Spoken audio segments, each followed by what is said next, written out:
Desde la creación del Estado de Israel, las leyes británicas destinadas a restringir la inmigración son abolidas, abriendo de par en par sus puertas a todos los judíos.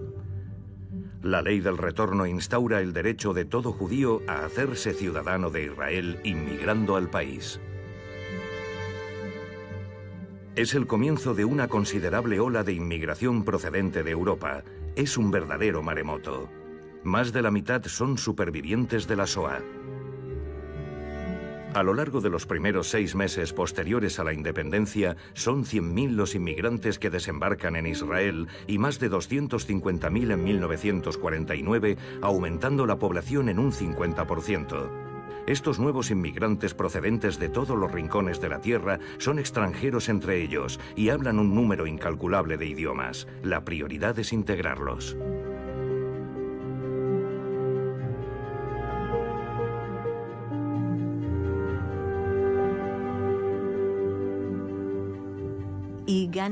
Llegamos en barco. Yo tenía poco más de 6 años. Veníamos de Buenos Aires, donde nací, en Argentina. Para nosotros, para los niños, era una aventura maravillosa. Teníamos la sensación de estar empezando de nuevo. Teníamos un nuevo nombre, un nuevo hogar donde empezarlo todo desde cero. Era difícil, pero también era maravilloso. En 1947, poco después de la votación de la ONU, se producían las primeras muestras de hostilidad hacia los judíos. En Adén, en el Yemen, las turbas saquean y destruyen sus comercios e incendian sus sinagogas, causando más de 80 muertos. Durante la espectacular operación Alfombra Voladora, más de 45.000 inmigrantes originarios del Yemen son trasladados a Israel en 3 vuelos por día. Ante la Knesset, Ben Gurión declara: «Nuestra meta es aclimatar a los yemeníes a las costumbres israelíes hasta hacerlos olvidar de dónde vienen, al igual que yo olvidé que era polaco». Para mi abuela, que era marxista, no es que fueran primitivos, eran preprimitivos. Pero para esos yemeníes, una persona como mi abuela ni siquiera era judía. En el periódico Haaretz se leía: «Estos inmigrantes de Yemen son de un nivel inferior al de los palestinos. Serían precisas generaciones enteras para sacarlos del abismo medieval en el que están sumidos». Ante la llegada de inmigrantes y la falta de recursos, el gobierno de Ben Gurión implementa un programa de austeridad que incluye un racionamiento alimentario. Miles de israelíes salen a las calles para reclamar pan y trabajo y vandalizan las oficinas de la agencia judía reclamando empleo y vivienda. La población se había duplicado, pero los medios no. Vivíamos con cartillas de racionamiento. Ya casi no había comida. Y a finales de 1951 no quedaba nada. Lo que nos salvó fue el dinero de las reparaciones alemanas. Ben Gurión comprende que necesita las reparaciones de Alemania. La economía israelí está al borde de la catástrofe. Ben Gurión sabe que sin ese dinero no se puede hacer gran cosa. Begin, los supervivientes de los guetos y hasta la izquierda dijeron: ¿cómo? ¿Dinero alemán? Antes muertos. Y estábamos al borde de la muerte. Begin se opuso a esa iniciativa. La percibía como el precio de la sangre, como dinero sucio, como dinero a cambio de la sangre de los judíos. Y entonces decidió organizar, sobre todo en Jerusalén, una serie de impresionantes manifestaciones. La gente vivía en barracones, se había implantado la austeridad. Nos estábamos quedando sin petróleo, sin gasolina y sin dinero. Nos estábamos desmoronando. ¿Por qué no cobrar de los alemanes? En los años 50, 1 de cada 4 israelíes era un superviviente de la Shoah. Mi pueblo no se puede olvidar de su pasado. Pero la Alemania de hoy no es la Alemania de ayer. Judíos, no olvidemos nunca. No perdonemos a los nazis. Hay que entender la psicosis en la que vive la gente después de la guerra. El odio visceral que le tienen a los alemanes y que en Israel sigue vivo. Cuando yo llegué aquí y nos dieron el pasaporte israelí, ponía: válido para todos los países excepto Alemania. Estaba prohibido hablar en alemán.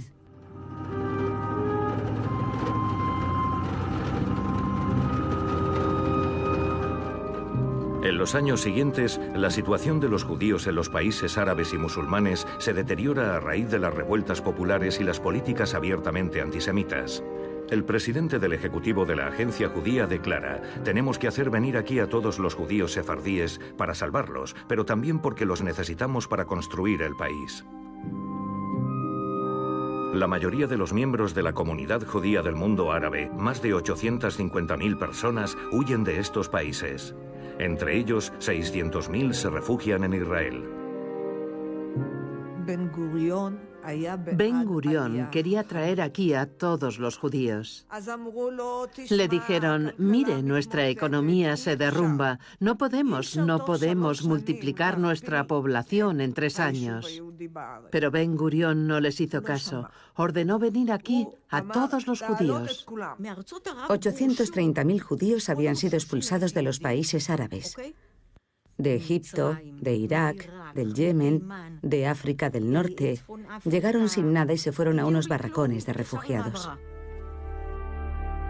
Las primeras olas de inmigración sefardí llevan a Israel a una población que encuentra unos obstáculos insuperables para integrarse. Muchos inmigrantes de África del Norte no saben leer ni escribir en ningún idioma. Su modo de vida se ve totalmente trastocado. La llegada de los judíos expulsados de los países árabes y que aterrizaron aquí, sionistas en su mayoría, sembró el pánico, porque había una población cuya cultura era europea. Israel procede a transferir a los inmigrantes a granjas colectivas. Los testigos se acuerdan de ver inmigrantes que se negaban a bajar de los camiones y a los que se hacía bajar por la fuerza inclinando la plataforma de los vehículos. La mayoría no sabía nada de agricultura ni había recibido ninguna formación previa. Un periódico escribe: en el interior de los campamentos de tránsito nos enfrentamos a una masa confusa de personas de todas las edades y de todos los horizontes, desorientadas, desamparadas, cargadas de cestas, de bebés y de hordas de niños.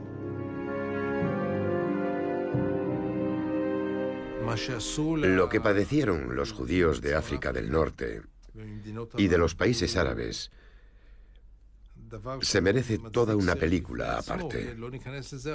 Sin entrar en detalles, sufrieron cosas espantosas. Yo me crié en los años 50 y 60. Casi no había más que niños askenazis en aquel entonces.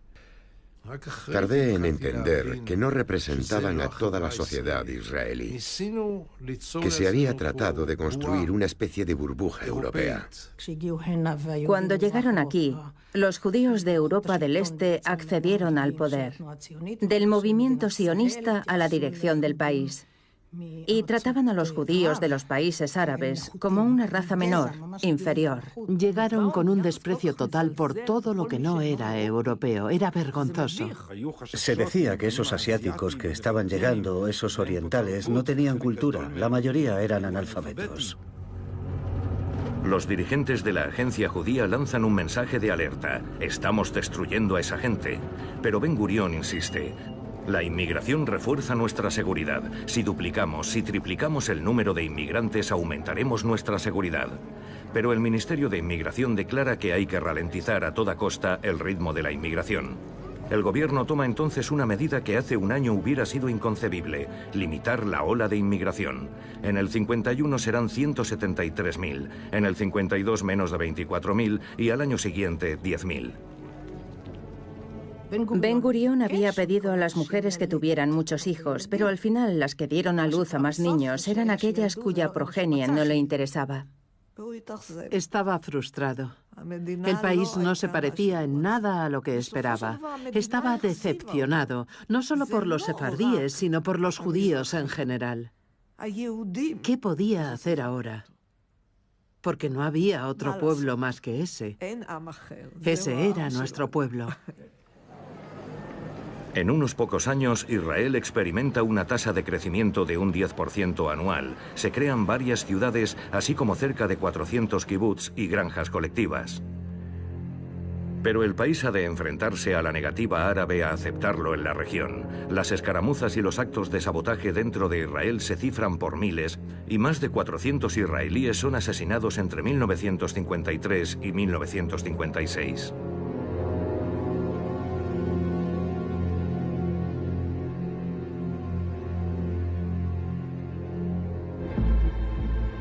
En Egipto, la monarquía del rey Farouk es derrocada y el teniente coronel Gamal Abdel Nasser toma el poder. Nasser, en sus años de soldado, había sido capturado aquí. Había trabado amistad con uno de los oficiales israelíes y la cuestión palestina no le interesaba especialmente. En 1956, la tensión crece entre los israelíes y los egipcios, con incursiones de los palestinos infiltrados en el territorio israelí. Ese hostigamiento constante, sumado al ascenso al poder de Nasser, que nacionaliza el canal de Suez y lo cierra a los barcos israelíes, van a desembocar en la campaña del Sinaí y la crisis de Suez. Francia, Reino Unido e Israel concluyen un acuerdo secreto para tomar el control del canal y derrocar a Nasser. El 29 de octubre de 1956, el desembarco de las fuerzas británicas y francesas en Puerto Said sucede a la invasión israelí del Sinaí.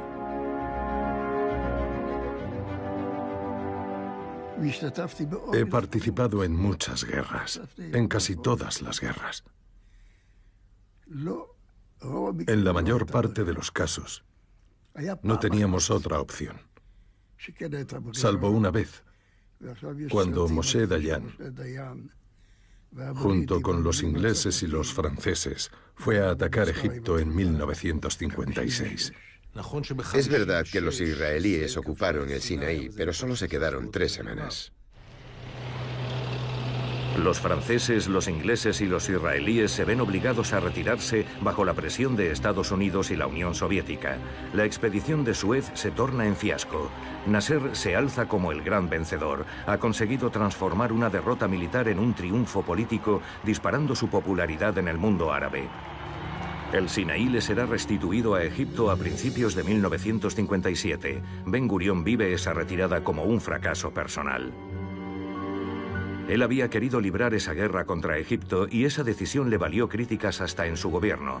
El presidente Eisenhower le recrimina que haya intervenido sin acordar nada con el gobierno americano.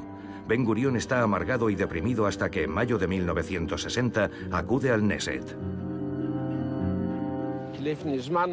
El servicio de inteligencia de Israel ha capturado al infame criminal de guerra Adolf Eichmann.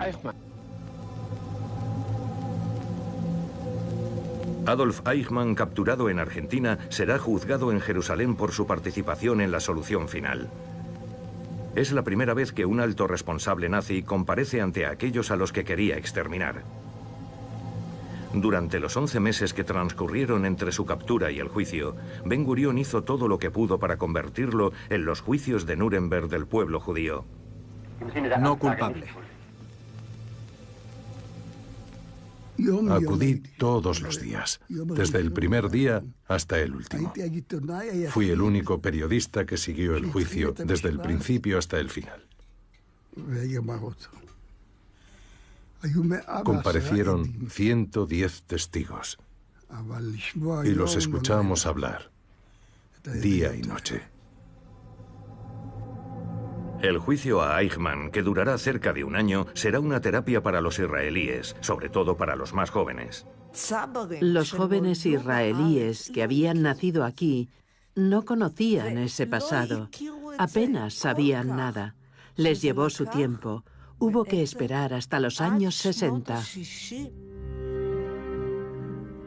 En junio del 63, tras llevar a cabo su última misión, después de haber sido primer ministro durante 14 años, David Ben Gurión se retira de la vida política y designa a su sucesor, Levi Eshkol. Por fin regresa a su kibutz de Sde Boker, en el desierto del Negev.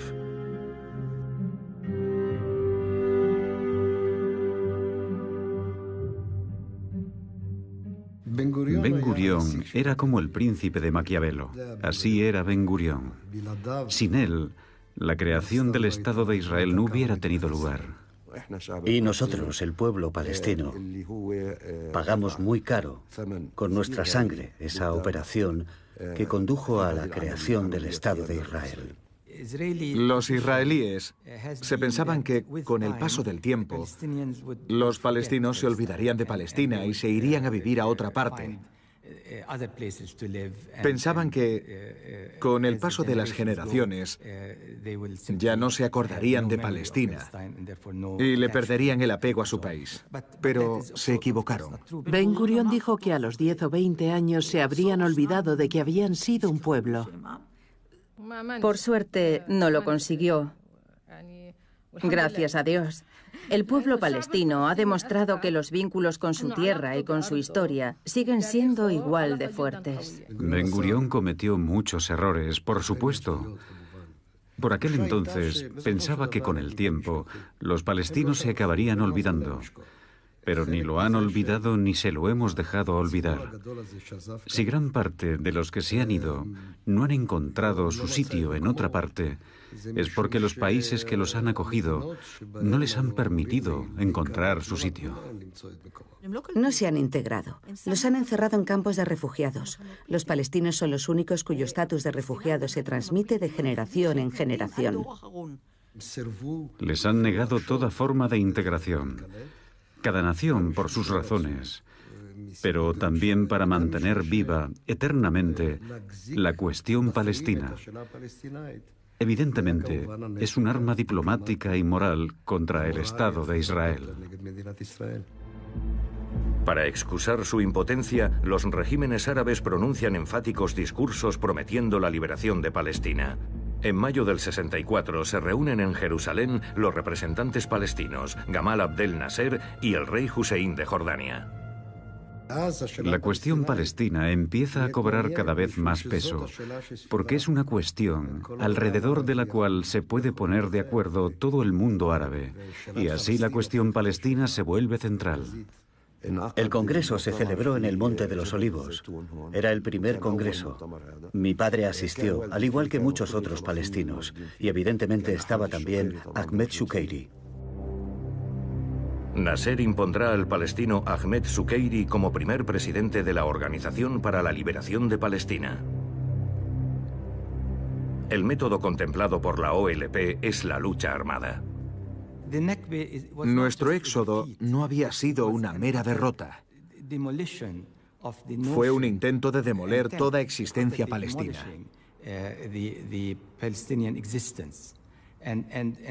Y cuando intentas demoler a alguien, cuando pones a alguien contra la espada y la pared, se defiende. Comienza el terrorismo palestino. Los Fedayín lanzan una ola de atentados que minan la moral de la sociedad israelí, y más cuando el país atraviesa una crisis económica sin precedentes. Numerosos israelíes abandonan el país. Alguien cuelga en el aeropuerto de Tel Aviv un letrero: el último israelí en irse, que apague las luces. En el 65 hubo una gran recesión en Israel. Yo aún era un niño por aquel entonces. La situación económica era catastrófica, con el paro al alza, no había dinero. Vivíamos muy modestamente, la verdad. Desde los altos del Golán sirios son frecuentes los ataques con artillería pesada contra las localidades israelíes del norte de Galilea. El primer ministro, Levi Eshkol, acude sobre el terreno para tratar de tranquilizar a la población. En abril de 1967, 7 cazas MiG-21 sirios son abatidos por los israelíes. El mundo árabe no podía quedarse de brazos cruzados. Un mes después, Nasser ordena a su ejército que vuelva a ocupar el Sinaí, una zona que lleva 10 años desmilitarizada, y exige la retirada de la fuerza internacional de la ONU desplegada en ella. Al imponer el cierre de los estrechos de Tirán entre el Golfo de Aqaba y el Mar Rojo, Egipto bloquea el acceso al puerto israelí de Eilat. Para Israel es un casus belli que no puede sino conducir a la guerra. Nasser cayó en la trampa, pero de cabeza. Pensó que iba a poder hablar de la guerra sin librarla, pero en cuanto empezó a hablar de ella, se desencadenó todo un mecanismo en el que se vio metido. No pensaba que fuera a haber una guerra. A Nasser lo engañaron a base de bien. No se dio cuenta hasta más tarde. En vísperas de la Guerra de los 6 días, vivimos lo que se conoció como las semanas de la espera. Y esperamos. Nasser cerró las vías de acceso, todas sin excepción, y declaró que nos iba a invadir y a ocupar el país. Nasser nos obligó a llamar a los reservistas. Y si tenemos en cuenta que somos un país minúsculo, cuando se llama a los reservistas, ya no queda nadie para trabajar. Le dije a mi mujer, si nos movilizan también a los viejos, quiere decir que va a haber una guerra. Durante varias semanas, este país se quedó paralizado. La gente no trabajaba. Es algo que se puede tolerar durante una semana, 2 semanas, 3 semanas, pero no eternamente. Reinaba un ambiente de pogromo. En todos los cruces de calle del Cairo se llevan a cabo ahorcamientos simbólicos de judíos. Los israelíes miran con inquietud creciente las imágenes que difunden las televisiones de los países vecinos. Mi abuela aisló las ventanas de casa con cinta adhesiva porque estaba convencida de que nos iban a bombardear de un momento a otro. Teníamos la sensación de estar en gran peligro. Pensábamos que habría cientos y cientos de heridos y de muertos. En los hospitales ya estaban preparando camas extras. Unos voluntarios cavan hoyos en los campos de fútbol y en las plazas para las miles de víctimas israelíes que habrán de ser enterradas después de la guerra. Me acuerdo de que todos nuestros vecinos estaban muertos de miedo. Se oían sirenas y la gente bajaba a las plantas bajas de los edificios porque no había refugios.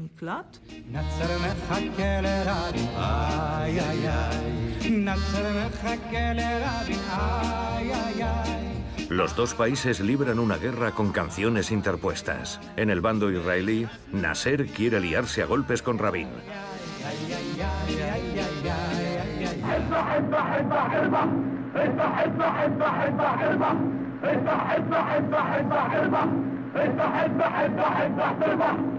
Las radios del Cairo emiten una canción que es un verdadero llamamiento a matar a todos los israelíes, a asesinarlos. Más moderado es el lema de Ahmed Sukeiri, el líder palestino: todos los judíos al mar.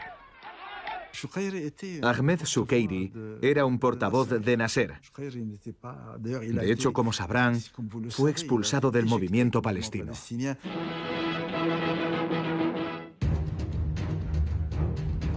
La televisión egipcia emite unas imágenes de ficción de lo que será la próxima guerra.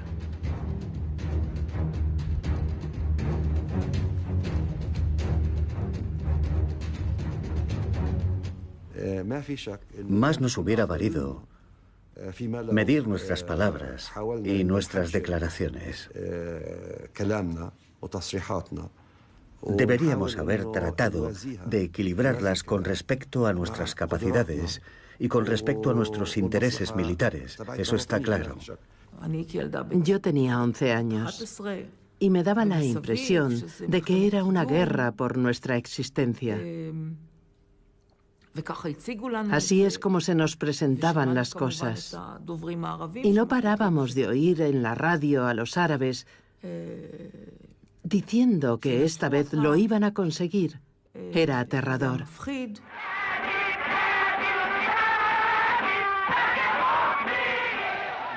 Nasser, estamos todos contigo. Vamos a exterminarlos a todos. Vamos a degollarlos y quemarlos hasta el último. La radio y la televisión se hacen eco en numerosas ocasiones de las palabras exterminar Israel. El término exterminar es una alusión directa al Holocausto y la población teme que se produzca efectivamente un nuevo Holocausto.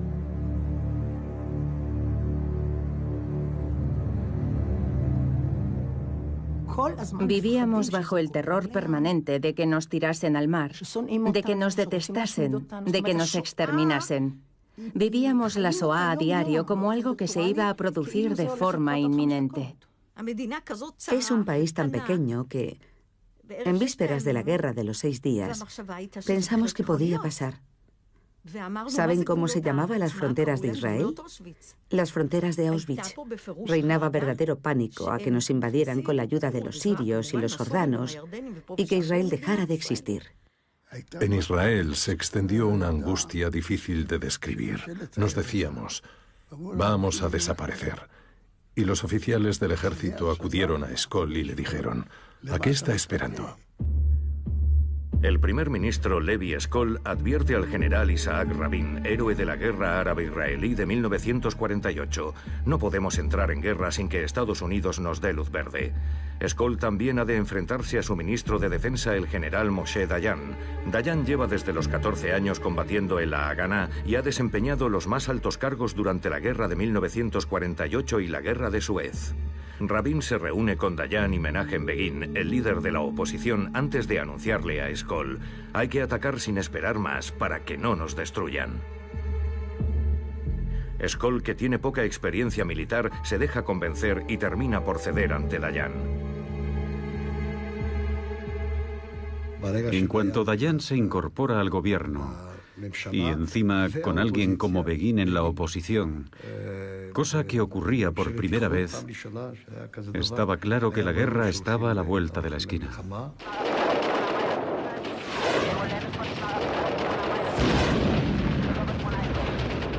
El 5 de junio, los más de 400 aviones de la aviación egipcia quedan destruidos en 3 horas. El general Weizmann, responsable del ejército del aire, llama a su esposa para anunciarle: acabamos de ganar la guerra. Un poco más tarde se produce una ofensiva terrestre en el Sinaí y la Franja de Gaza. 70.000 hombres y 700 tanques del ejército de tierra israelí atacan a las fuerzas egipcias estacionadas en el Sinaí. Privadas del apoyo aéreo, son incapaces de hacer frente. Al día siguiente, el ejército israelí ocupa sin mayor dificultad el desierto del Sinaí.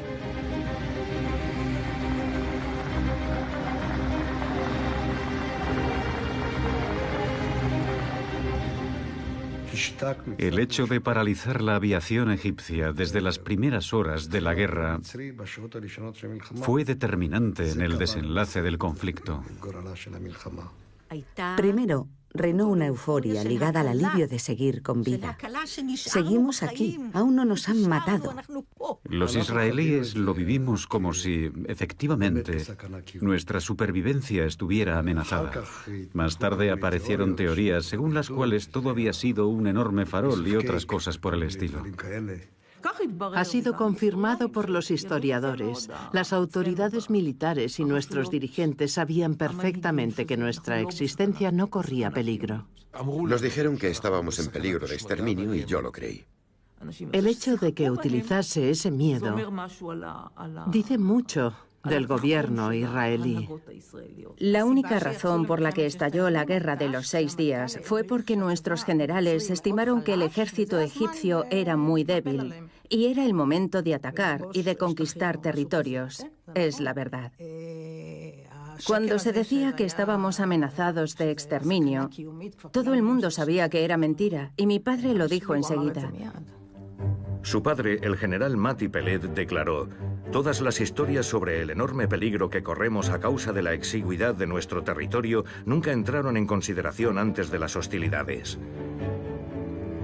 Quien afirme que las fuerzas egipcias estacionadas en la frontera podían poner en peligro la existencia de Israel está insultando a nuestra inteligencia y a nuestro ejército.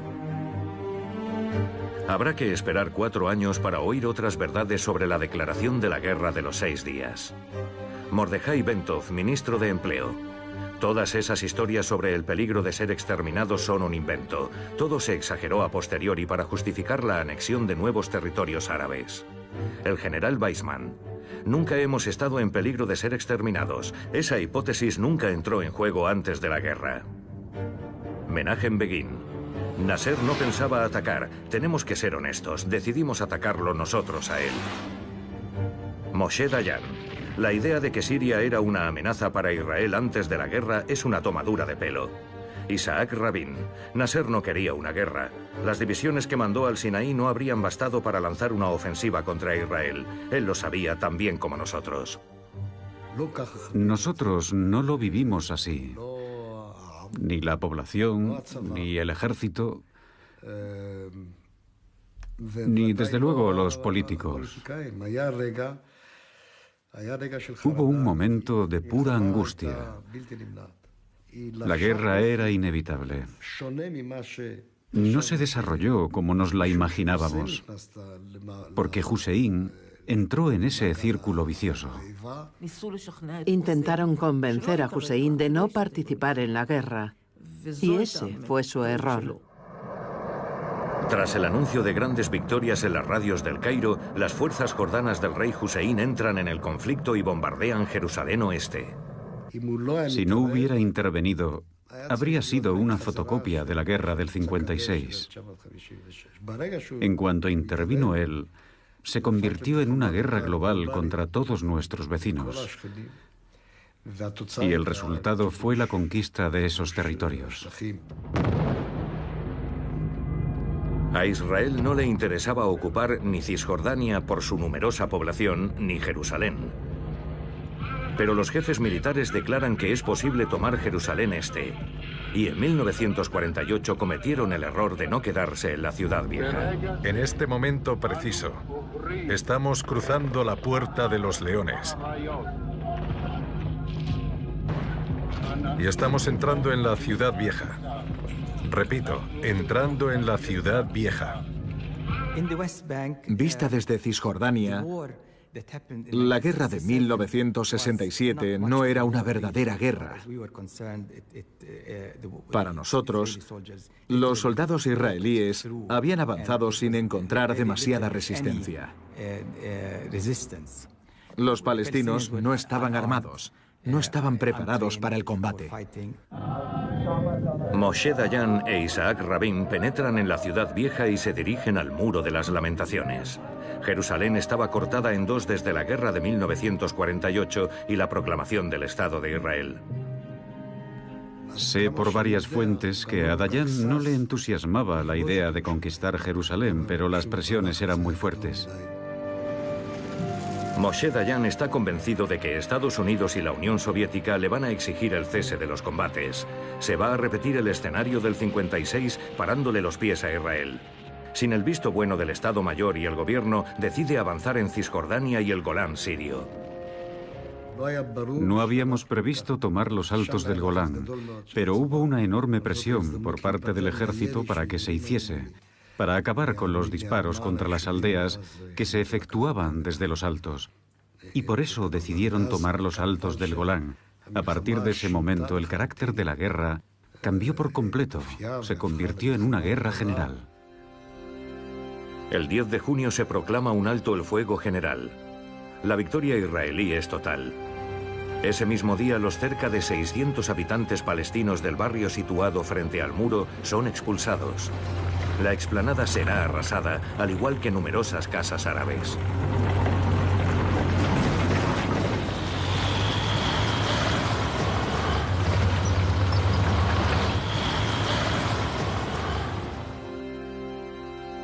El 18 de junio, Israel anexiona 71 kilómetros cuadrados al este de la ciudad antes de extender en ellos su legislación. Jerusalén ha sido reunificada.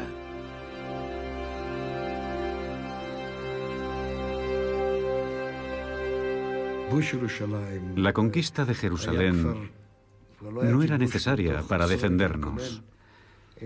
Era una conquista romántica. Y en política, el romanticismo es algo bastante peligroso.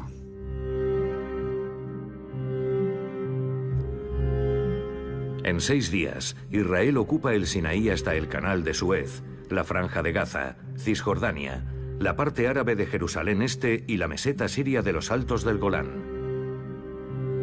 1 millón de árabes quedan sometidos a su administración. El Estado de Israel pasa de medir 21.000 kilómetros cuadrados a 102.000. Tras la batalla de Jerusalén, nos llevaron al Muro de las Lamentaciones. Y cuando llegué al muro, vi a toda esa gente, tan laica como yo, que se puso a decir que se trataba de un lugar sagrado. Los lugares santos no tenían ninguna importancia para los primeros sionistas. Pero cuando ocurrió aquello, supuso una gran conmoción. Hemos vuelto. Estos lugares nos pertenecen. Qué fácil ha sido. Solo Dios puede haber obrado un milagro semejante. Era como si hubiera llegado el Mesías. Atrajo a muchos jóvenes que eran religiosos y se volvieron nacionalistas, e incluso a jóvenes que al principio no habían sido religiosos. Lo que está claro es que todos los religiosos se volvieron de derechas. Esta victoria tan aplastante que algunos vivieron como una experiencia religiosa, mesiánica, cambiaría el curso de la historia. Me acuerdo de que, a pesar de mi educación comunista, cuando anunciaron la conquista de la ciudad vieja de Jerusalén, me ganó el entusiasmo e iba repitiendo por ahí la noticia emocionada. Hemos conquistado la ciudad vieja. Creo que no decía liberado. Me lavaron tanto el cerebro que acabé tomando parte en esa orgía nacionalista y religiosa que se desencadenó y en la que participó todo el mundo. Yo solo tenía 14 años. Tenía la impresión de volver a casa, de que habíamos liberado esos territorios. Pero lo más dramático es que no recuerdo haber visto nunca a un solo árabe. En 1967 hubo una nueva ola de refugiados. Esta vez procedentes de Cisjordania en dirección a Jordania. Los refugiados del 67 se sumaron a los refugiados del 48. Fueron desplazadas 150.000 personas. Y eso solo amplificó el problema ya existente.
Volví a casa en el verano de 1967.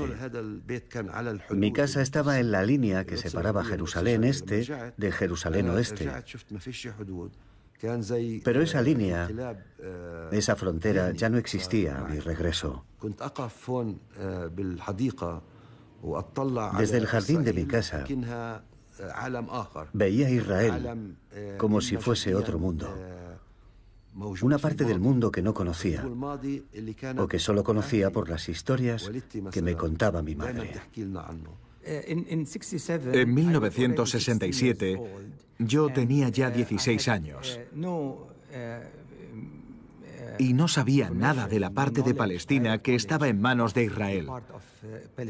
No sabía nada porque a partir de 1948 se creó esa frontera que no se nos permitía atravesar. Nadie pensó que la ocupación fuese a durar tanto tiempo. Se pensó que sería algo temporal. El gobierno había afirmado que los territorios serían su baza de cara a las futuras negociaciones de paz. Pensábamos que pronto reinaría la paz y que nos entenderíamos con los habitantes de Judea y Samaria.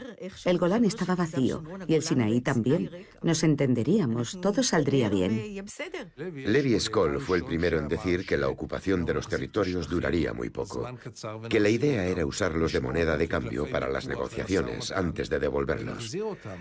No creo que Eshkol se imaginara que permaneceríamos en ellos 50 años. La sensación general era que todo acabaría rápido, que las cosas cambiarían y volverían pronto a la normalidad, pero acabamos viendo que no iba a ser así.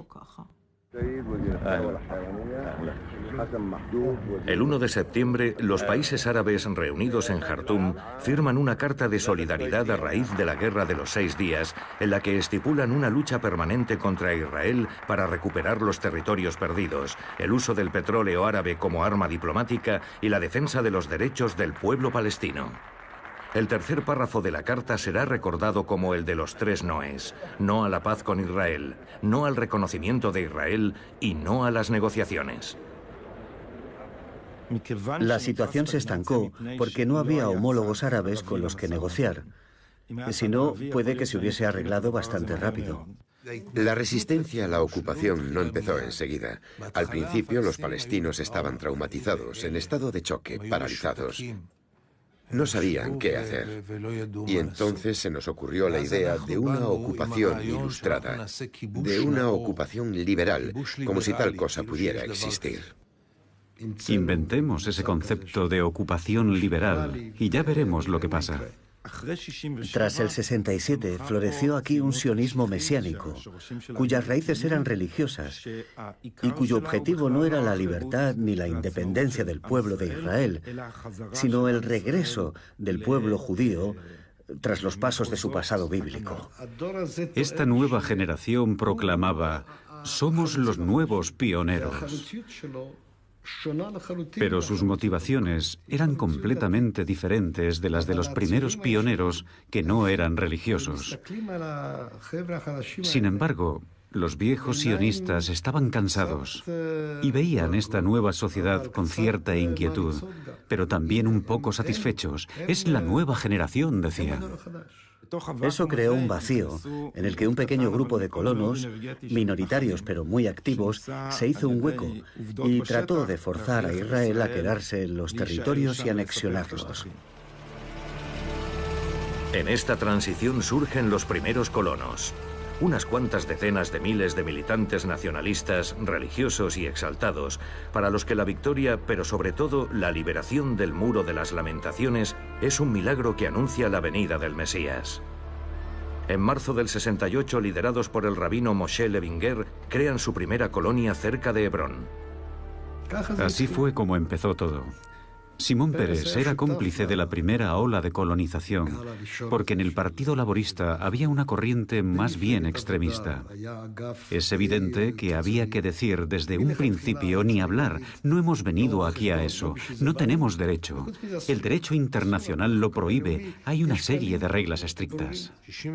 De repente, en el 67, nos convertimos en una sociedad ocupante, colonialista. Eso transforma una sociedad.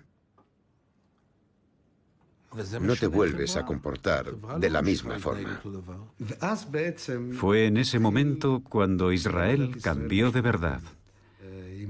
El programa nacional era promover la paz con los árabes, integrarse en la región, hacer por fin las paces. Israel, antes y después del 67, son dos países diferentes, dos sociedades diferentes, son incluso dos poblaciones diferentes. El 4 de febrero de 1969, Yasser Arafat se convierte en el nuevo presidente de la OLP. La Carta Nacional Palestina, adoptada en El Cairo, es considerada por los israelíes como una auténtica declaración de guerra, ya que define así la meta de la organización: aniquilar el Estado de Israel a través de la lucha armada. 2 semanas más tarde, el primer ministro Eshkol muere fulminado por un infarto. Lo reemplaza Golda Meir, conocida por su firmeza e intransigencia. Había sido ministra de Asuntos Exteriores de Ben Gurión, que decía de ella: es el único hombre de mi gobierno. Golda Meir dijo muchas tonterías, como que los palestinos nunca habían sido un pueblo. Estoy segura de que todos los que están en esta sala y estaban ya en Israel antes de 1948 son palestinos. Estoy convencida. Yo tengo hasta mi viejo pasaporte. ¿Qué les pasa a los palestinos de Cisjordania? Antes del 5 de junio de 1967, ¿dónde estaban los líderes palestinos? Se puede decir que es el comienzo de una ceguera política y cada vez más acentuada.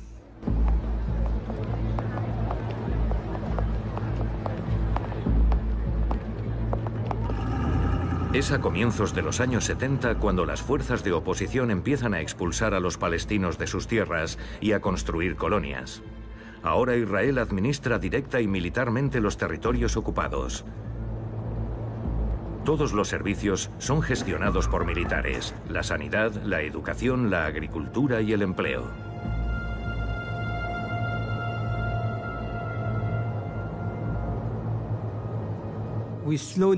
Poco a poco comprendimos lo que quería decir la ocupación. Comprendimos que la ocupación quería decir, sobre todo, que nos iban a arrebatar nuestras tierras, que nos las iban a arrebatar para construir sus colonias. Los que piensan que esta gente va a seguir soportando esta situación que hace de ellos ciudadanos de segunda categoría están equivocados. Los palestinos se han acostumbrado a aguantarlo todo, pero ¿hasta cuándo? Los atentados suicidas han destruido el bando de la paz. Nos hemos quedado mudos. Es difícil defender la paz cuando hay autobuses volando por los aires en las calles. La forma que han escogido los palestinos de luchar es la violencia, que no conduce a nada, o una apatía que los empuja a no hacer nada. Aún les queda mucho por aprender para organizar una lucha eficaz e inteligente contra la ocupación. En el bando palestino, aunque nadie lo declare abiertamente, varios de nuestros dirigentes se han aclimatado a la situación en la que nos encontramos hoy. Es una situación de lo más desmoralizadora, humillante y deplorable. Pero nuestros dirigentes están dispuestos a seguir viviendo así. Los israelíes se piensan que si no hablamos de la ocupación es como si no existiese. Y está a una media hora de nuestras casas. Y aún así la mayor parte de los israelíes nunca han ido. No les interesa lo que pasa allí. Es muy difícil cambiar las cosas. Levantar ese velo que han echado los israelíes sobre todo lo relacionado con la ocupación. Hemos negociado durante 25 años sin llegar a nada, porque la colonización no ha dejado de llevarse a cabo. Un cuarto de siglo más tarde, ¿cuáles son los resultados? Los israelíes camuflan la realidad, pero claro que sí, vamos a sentarnos a hablar, a firmar acuerdos y estrechar manos.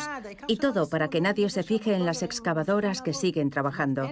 No hay ninguna política para parar la colonización. Según las estadísticas israelíes, la población de las colonias judías de Cisjordania ha seguido aumentando cerca de un 4% al año y hoy asciende a más de 400.000 personas. No se puede hablar de esos 400.000 y no hablar de los 300.000 colonos judíos que hay en Jerusalén. Lo siento, la ocupación de Jerusalén Este no deja de ser una ocupación. Hay 700.000 colonos y no hay ni habrá nunca un jefe de gobierno que esté dispuesto a ordenar la evacuación. Por eso hay gente que, como yo, no cree ya en la solución de los dos estados. La solución de los dos estados, en el sentido clásico del término, no llegará jamás, a menos que se produzca un milagro. Y no lo digo solo yo o Elías Sambar, es lo que dicen todos los que observan la situación. Durante años nos hemos preguntado, yo el primero, si Israel quiere construir la paz. Y a medida que he ido conociendo y hablando con más gente, he empezado a comprender una cosa. Que la verdadera pregunta es si Israel es capaz de construir la paz. No creo que la paz sea imposible. Mi miedo es que no se quiera construir la paz y que cuanto más tiempo pase, más complicado sea, hasta que llegue un punto en el que la gente se encoja de hombros y diga, ya no la necesitamos. Cuando me sumé a la resistencia tenía 20 años y hoy tengo 70. Si no pensara que tiene solución, ¿por qué seguiría dándome cabezazos contra la pared? No hay conflictos eternos, aunque este lo parezca. Hace más de un siglo que empezó. En Jerusalén Este, de donde vengo yo, ninguno de nosotros tiene nacionalidad. No tenemos pasaporte. Los palestinos somos ciudadanos de ninguna parte. Yo no tengo país.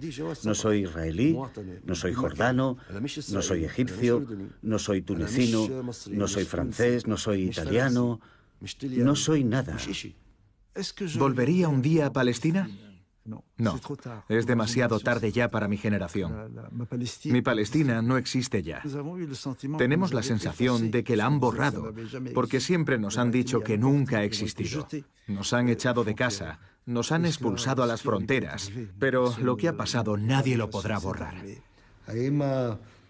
¿Vencerán la sabiduría y la moderación al fanatismo y la estupidez? No lo sé. El historiador, como dice Hegel, es el profeta del pasado.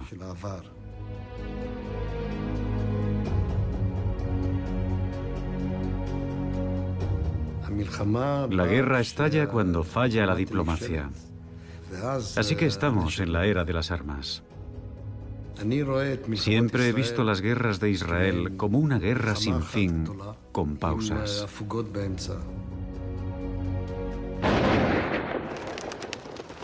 Si lo piensas, es un conflicto que no cesa nunca, y el ciclo está lejos de haberse acabado.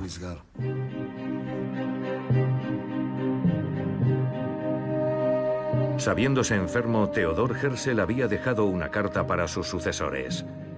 No cometáis errores cuando yo esté muerto. Murió en 1904 a los 44 años.